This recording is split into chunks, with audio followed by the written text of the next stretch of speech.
ശ്രീനാരായണ പരമഗുരവേ നമ.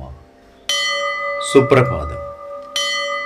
1695 ദിവസമായി ഇന്ന് 2026 ജനുവരി മാസം 4 ഞായറാഴ്ച, 1201 ആണ്ട് ധനുമാസം 20 ഗുരുവചനങ്ങളിലൂടെ മനസാ വാച കർമ്മണ യാതൊരു ജീവിയെയും ഉപദ്രവിക്കാതിരിക്കുക എന്നതാണ് അഹിംസാധർമ്മം. ശ്രീനാരായണ ഗുരുദേവൻ. ശ്രീ നടരാജ ഗുരു എഴുതിയ ഗുരുവിരൽ എന്ന പുസ്തകത്തിൽ വിദൂര സാദൃശ്യങ്ങൾ എന്ന് വിവരിക്കുന്നതിൻ്റെ 58 ഭാഗമാണ് ഇന്ന് അവതരിപ്പിക്കുന്നത്. സ്വരാക്ഷരങ്ങളും വ്യഞ്ജനാക്ഷരങ്ങളും നീട്ടിയോ കുറുക്കിയോ ഇരട്ടിച്ചോ അല്ലാതെയോ ചില പ്രത്യേക ഭാവങ്ങൾ വ്യഞ്ജനിപ്പിക്കുന്ന തരത്തിലുള്ള ശബ്ദങ്ങൾ പുറപ്പെടുവിപ്പിക്കുന്നത് എല്ലാ ഭാഷകളിലും പതിവുള്ളതാണ്. ഗ്രാമ്യ ഭാഷയിലാണ് ഇത് അധികം ഉണ്ടാവുക.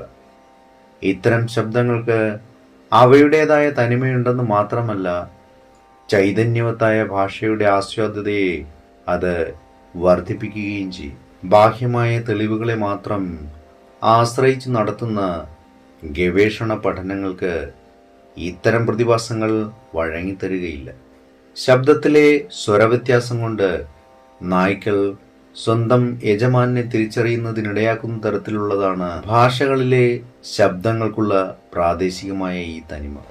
നാം ഇതുവരെ വ്യക്തമാക്കാൻ ശ്രമിച്ചതുപോലെ സ്വച്ഛമായ സ്മൃതിപദം അറിവിന്റെ പ്രത്യക്ഷാനുഭവ നിരപേക്ഷമായ അംശങ്ങളെ ഉണർത്തുന്ന തരത്തിലുള്ളതായിത്തീരുന്നു.